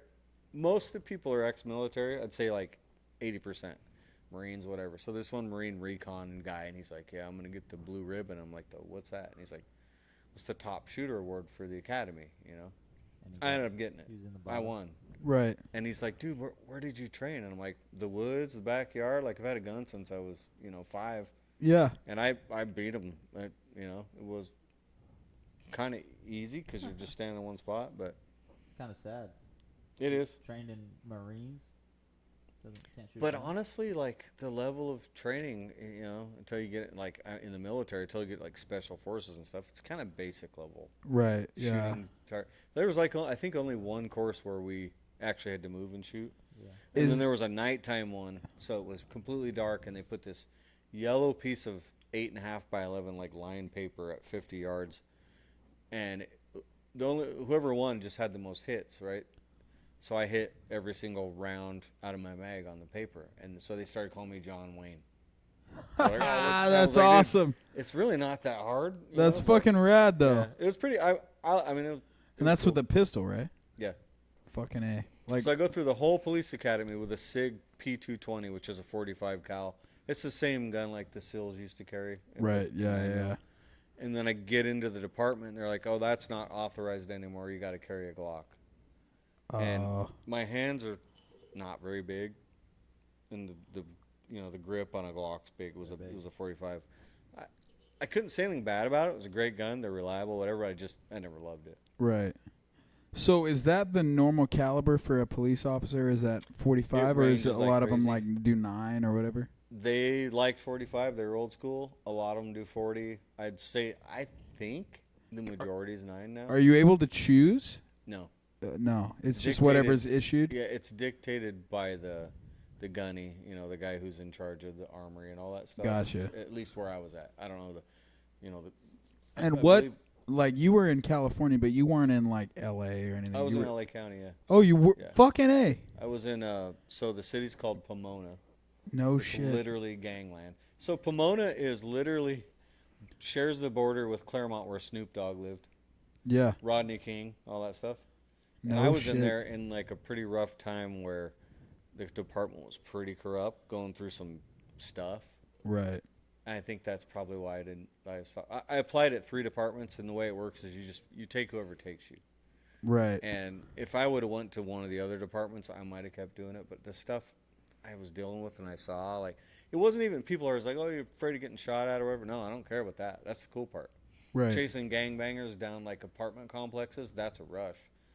But it was like the internal corruption, and then it was the kid stuff. I couldn't do it. I can't imagine. Go to a house and you're with Child Protective Services. I can't and you're imagine. Taking a kid from a family who's 3 and they're screaming, and you're like, I don't know if this is justified or not. Maybe they should be taking them, or maybe not. Right. Yeah. No, I mean that's the thing. That's what sucks about like there's no human that's able to call that. No. There's no human that's able to call like what's justified or not. They don't have enough information. They don't.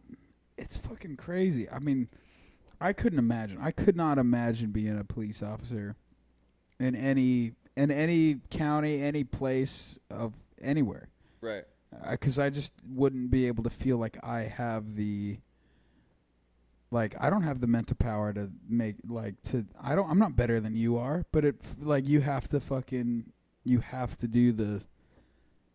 abide by the law. You have to fucking make sure everybody's doing that. That's fucking crazy. It's like humans aren't meant to do that. No. I mean, but you need them though. You do. Yeah. Yeah, you do need the law and order, but the gray areas. Right. You know, you'd arrest somebody for something you perceived to be fairly bad, and you'd see them on the street the next day, and you'd know, like, they got released on bond, and then they're not going back. And Right. I don't know. I only had, because I wasn't there that long, but I only had like 2 instances where, because in Pomona, it's gang country. When you stop a car, your gun's out. Right. It's not like, you know, out here where you don't see them. Like, you get out and your gun's in your hand because you could have pulled over a car full of gangbangers and you're going to get shot at. Right. But I had an instance where there was this dude on the phone with 911, and he said, my dad's in my apartment and he's trying to kill me. You guys need to get here. So it was one of those ghetto apartments where, like, all the windows face in. Right. And we were looking through the window, and we see him in there, and he's by himself. He's on the phone, and he comes out because he's on a spin cycle off meth or something. And he comes out, and my training officer put me on point, and he's a pretty big dude, and he's got 2 big old hammers in his hand. And I'm yelling at him, like, drop him, and I, like, move my finger from the trigger guard to the trigger because I'm like, this dude's coming at us. And I just thought to yell in Spanish, like, get on your knees, like de rodillas or whatever. I can't speak Spanish, but Right. And he dropped down. I was like, oh. Thank God. But while he's doing that, out of the corner of my eye to my right, there's a trainee that I went through the academy with, this girl. She's got me in a crossfire. She's literally aiming her gun at me. So I'm more worried about, like, if something pops off, she's going to shoot me. Right. They ended up letting her go. So it was like, it's pretty stressful. That's crazy, man. I can't imagine. I can't fucking imagine. Another question I had, what is, like, the first day? So, like, you are a full badge policeman. What is the first day like where they let you go out on your own? Or were you ever on your own? I was for a short time. What was that first day like? It's weird. It's weird. Like, you get in your squad car. Yeah. You're driving away from the fucking, like, the, you know, fucking, what am I talking about? station, The yeah. station. And you're, like, alone. What does that feel like? I don't know, because it's such a program thing. Like, you got your terminal and you have your calls, and it's like you're doing your job. But in that city, any place you went, for the most part, you always had another unit there because Right. it's such a bad area. Right. I can't really remember. I mean, you know, this was 2002 to 3, you know. I don't really remember a thing where I showed up and there wasn't somebody there. Right. But that was short time because I only did that for a real short time. I literally I had this weird moment, like, deep in my gut was like, this isn't for me. you. Yeah. You got to quit.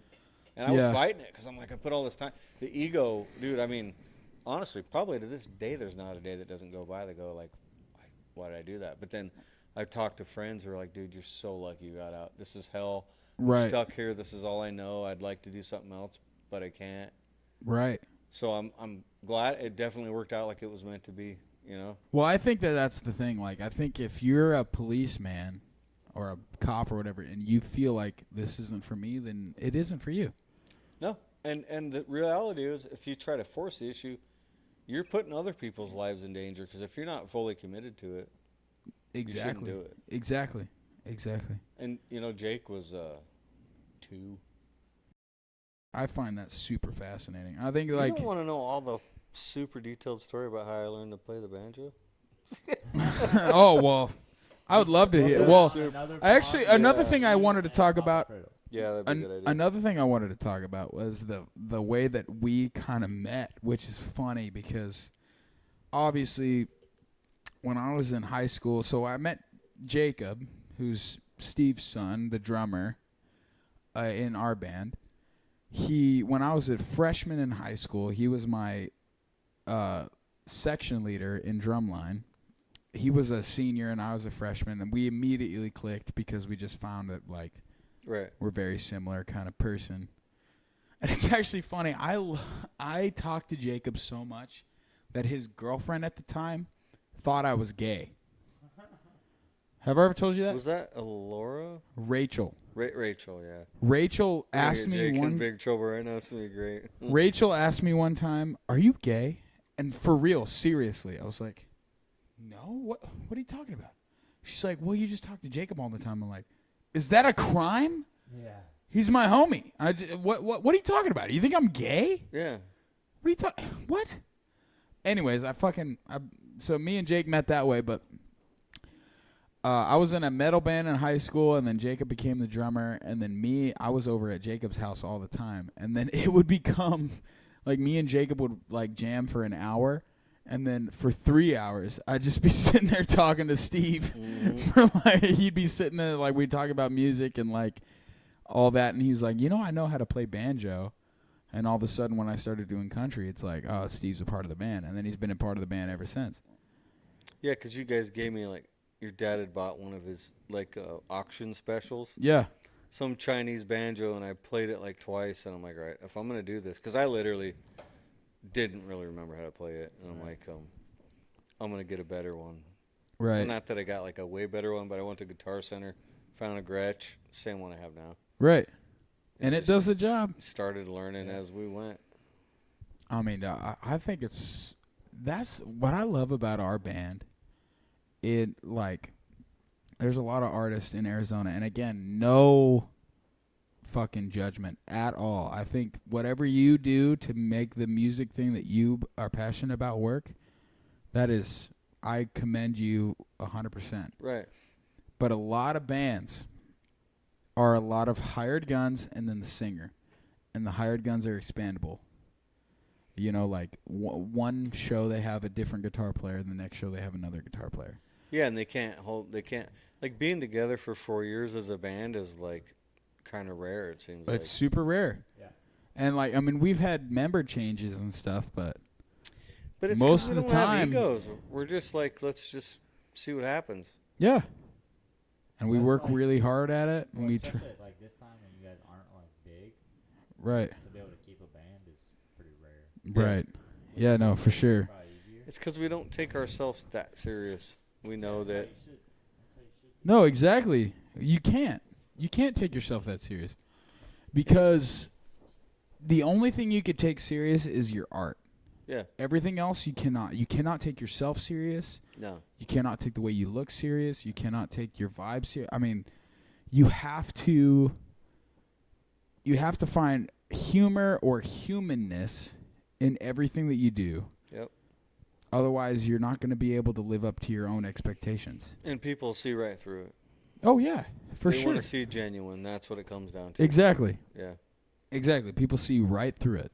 And people like our family band vibe every time you do the, Papa Friddle, and they love that vibe. Oh, they love it. Because people are tired of that fake shit. Right. Well, actually, I was talking to Bub the other day. I was like, I want to start getting to college parties and stuff. And he's like, do you think that we can do that when we have older members of the band? And I'm like, that's a selling point for us. Yeah. Even with the younger audience. Oh, 100%. Because people my age, they see older people. Like, if we're at people are going to be like, Papa! Right. Yeah. Or be like, Steve-O. Because it's just like, they're older dudes. Yes, they're way older than we are. Well, not way older, but, they're older than we are. Old enough to be our dads, Well, us because they are our dads. Gen Z looks up to them. But they There's are... stability, too, in but a they are crazy world. They're partying. They're stable, and they're also like. They are, you guys are. I think it's awesome that you guys are your age. You have had the jobs that you've had the whole time for years, and then Right. all of a sudden you just make this crazy change. Hey, you only live once. Like, do you think 10 years ago, or less than that, 8 years ago, when you were working your job, could you have ever imagined that in 8 years from now I'm going to be playing on stage with Dude, my I still son don't as the imagine it drummer? today. Right. Like, we go out and we're like up on the stage at the distillery, and I'm like, is this a simulation? Right. Because nobody that knows me would ever imagine. I'm usually somewhat of a recluse. I don't want the public limelight, whatever. Right. I mean, I'm so dumb that, like, the first year doing this, we would finish a set and it was like walk into the bathroom or whatever. And I got, inner monitors hanging off, whatever. And somebody would come and start talking to me. I'm like, why are they talking to me? Right. And I'm like, oh, yeah, I'm up on stage. Because Yeah, I know exactly. I just don't take it serious. To this day, it's still. And weird. that's the best way to be. I think that because, like, people see that. People see that you're just a regular human. Yeah. They see that we're just regular people, doing what we love, and that's what they connect with. They don't connect with somebody up there that's like trying to show their ass. Right. And like really like, I mean, it's not the I human think it's condition. also cool that we all, of course, me and Johnny, but you guys have chicks that understand it and don't get weird about it. Because Lisa just laughs. Like, yeah, I've had the girls come up and say whatever, and she thinks it's funny. She goes, "Oh, good for you. That strokes your ego." Right. She doesn't get jealous. That's exactly what my lady says. She's like, I like it because it makes you feel more confident. Right. And she knows that I'm not going to fucking cheat or whatever. She knows that I'm not going to take it to heart. But she knows that, like, when girls are, like, crushing on me or, like, screaming for me and stuff, she knows that it makes me feel good about myself, and it makes me put on a better show. It makes the whole show better. Like, when we were at that Cottonwood Fairgrounds and the two girls were over there, they were just screaming the whole time. Right. At first, I was like, what's up with that? But I was like, you know what? They're actually helping this show. Oh, yeah. From all the other people that just sit there like stone-faced and don't do anything. No, exactly. I think it's really... I wouldn't change our band for anything. I think that we, especially now, like, I think we've got it dialed. I think we got our lineup dialed. And then, like we said, we're all very different. Right. But, like, I think we all work together really well, and we play together really well. And I wouldn't change. I wouldn't, like, go and, like, try to find hired guns that are maybe even more technical. Right. I think that us together, we're, no matter our skill level or whatever, we are Trey Friddle and the Bad Hands. We are what we are. And we're going to continue to improve, because that's my number one thing is just get better at your craft. I don't really care about what direction are we going, what genre, what venues. I really don't care. I just know that if I get better at what I do, it's going to benefit the band. Exactly. And I think now in 2025, what is genre? I don't even know anymore. There's nothing. I mean, country isn't country anymore. Yeah. No. Metal isn't metal anymore. Everything is so melded together. What is genre? Isn't that gnarly? All we do as a band is we write and we perform what we believe in. That's it. And that's all you got to do. That's all you got to do. You don't have to, like, we're not a rock band. That's the thing. Like, I struggle really hard putting us into a box of what we are. I know we're not country. Yeah. I know we're not metal. I know we're not rock, straight up rock. We're not Southern rock because we're not from the South. Right. Western rock doesn't make sense. We are what we are. And I can't even define it. Yeah. Well, like, even back in the day, we out. used to say grungery all the time. Right. We have way more influences that aren't grunge now than we did before. Yeah. I mean, Gin Blossoms is not grunge. Like, they're a totally different vibe. No, and that's what I love. Like, when I added the harmonica, I think it was for Something in the Orange. Right. And it was like, well, let's try this out, see what happens.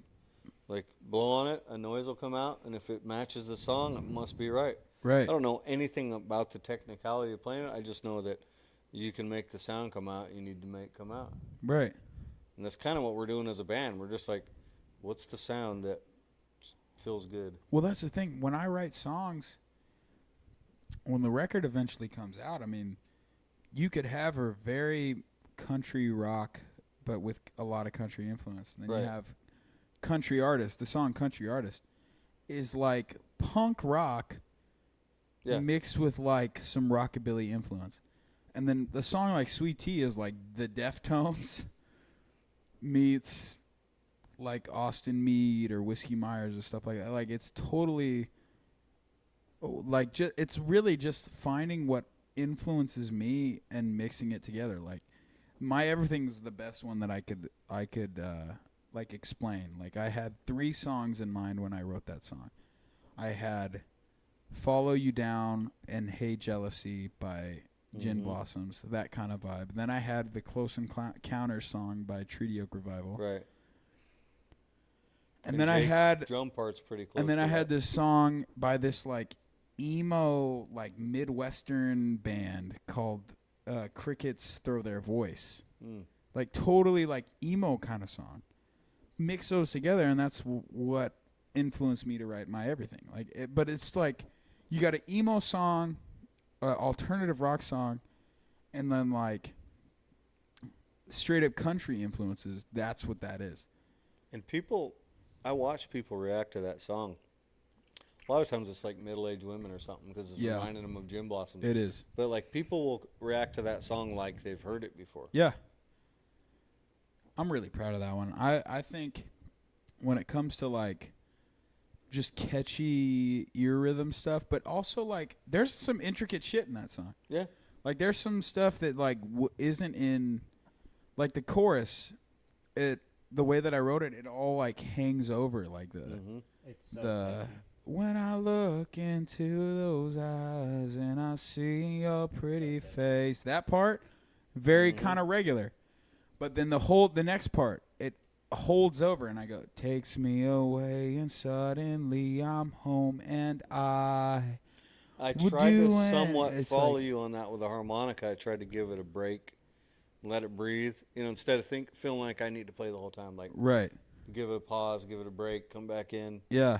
And then Jake's drum parts, of course, is always just awesome. And then when I sing that song alone, when I'm doing acoustic, like, it's not that it sounds weird, but it just like there's a different like the way that I sing the choruses and the verses is just like not what you would expect. Right. But it really works with the music. Like I probably am not the most proud, but like when I wrote that song, I knew that like this is one that I'm going to be proud of my whole life. Like I can't wait to hear that final master. Oh, I'm super excited for it. I just and you can have her. I think the final master that's going to be great too. I'm excited for every song on this record. I mean, we got You Could Have Her.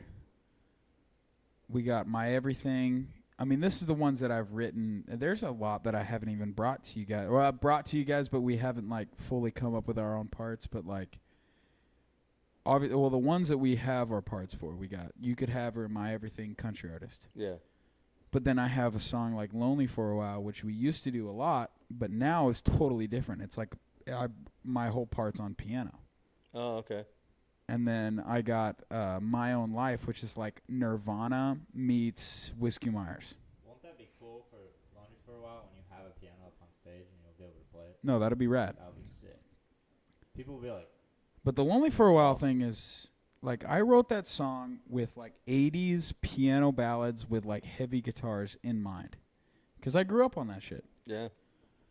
And when we started playing it on stage, it was very country sort of thing. Right. But then I was like, okay, this isn't what I thought I wanted, so now I'm going to just completely change it up. And then I did. I think that's honestly what's kind of cool about how you come up with a song, you test it out live for a while and work out the bugs and figure out what you do and don't like. Right. Because like when we did My Everything, the original, first time I did the harmonica to what it is now, it's completely Totally changed. different. Yeah. Like, I don't really like that. Let me tweak it. Right. I love your harmonica part for that. And that song would not be the same without that part. It wouldn't sound the same. It's totally different. Yeah. And then we also got like Sweet Tea again, almost metal. You ever figured out what the real name for that song's going to be yet? No, it's Sweet Tea. It is Sweet Tea. Okay. Sweet Tea. Because I remember you were sitting in your garage and you had a freaking gallon of Sweet Tea sitting beside you. Yeah. And we couldn't figure out a name for the song, and I was like, how about Sweet Tea? Sweet Tea. Well, that's the thing. The whole song is about, like, the lyrics is about my relationship with music growing up and, like, how I got super inspired ever since I was a young kid with music. And so, like, the chorus, the whole, like, big thing is, like, it would be called Without You. Mm-hmm. But that's not as cool as Sweet Tea. So it's going to be called Sweet Tea. And then when you see Sweet Tea, you're going to click on it thinking that you're going to hear some, like, really country song. All of a sudden, it's this metal, like, feely song about music that never mentions Sweet Tea the entire song. I love songs where the title has nothing to do with the song. Nothing has to. It has nothing to do with the song. That should be, like, from now on. Yeah. Every song, unless it's like something meaningful to somebody like Mackenzie, it should be something like when you're writing it. Well, I don't think every song should be like that, but I Yeah. think when you have one or two songs on the record like that, and where it's like a different, like you think the name is going to be this totally different thing, you play it and it's like not what you expected at all. I think that's really cool. Sweet Tea is one of those.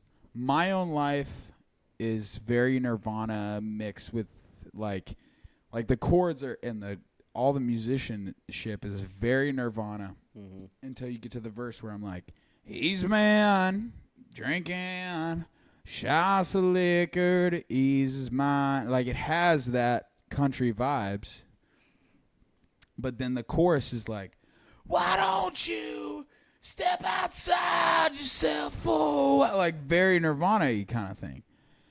And then we got a song, Eggshells, very like Leonard Skinner-y kind of vibes, like that sort of thing. And then I got a song called I've Never Felt So Great, which is bluesy intro with like another kind of, it's like country artist with like a punky kind of country vibe.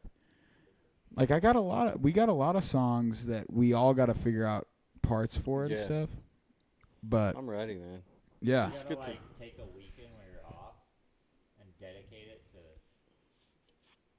to practice with the band. Right. We were talking before you got here about just taking the campers up to the woods and writing songs together. Ditch the phones, sit around the campfire, and just spend a weekend focusing on that. Because that's one of the things that I like. I don't mind writing the songs on my own because I feel like I don't want to sound vain or anything. I feel like a douchebag even saying this. But I feel like I could write pretty good songs, especially now in the day that I'm like, I'm older now. Right. I started to know what I'm like influenced by and stuff like that.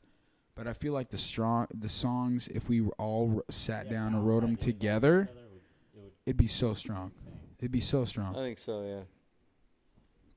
And a lot of it, I mean, even then, like, I write the lyrics and the composition for my songs now, but they're never how I thought they would be.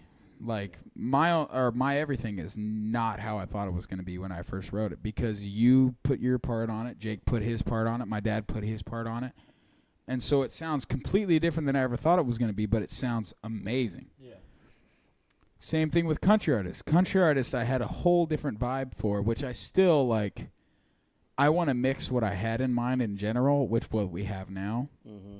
Like, there needs to be more hard guitar in that song, yeah, I think. I definitely believe that, yeah. Like, the rhythm guitar I have in mind, which needs to be in the song, which is like a gallopy kind of metal type of thing. Yeah. But when I say metal, I don't mean, like, thrash metal. I just mean, like, like a vibe that some brings it in chugging there. going, Yeah, but it's not totally like metal. It's weird to explain. Music is one of those things, like, when you write songs, you have a certain thing in mind, but you can't explain it. Yeah, right. You know, you just have like a vibe. It's almost like you got to explain in vibes, and then you sound like a weirdo.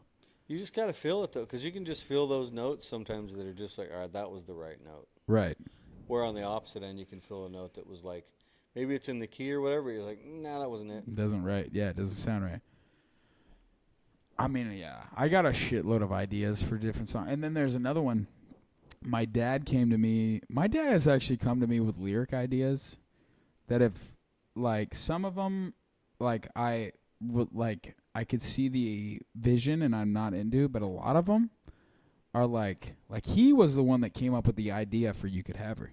Mm. He came to me, he's like, what about a song like, you know, there's so many country songs that are like a dude's wife cheats on him and then he's like trying to kill the dude that she cheated with.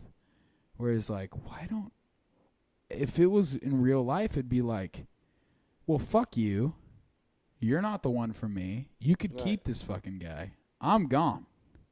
That's what You Could Have Her's about. It's like, you know, you could have her because she ain't mine no more. Yeah. That sort of thing. He has another idea, because, I mean, my dad was a lineman for the longest time. And, you know, like a Boomtown by, like, Treaty Oak, kind of a lineman song.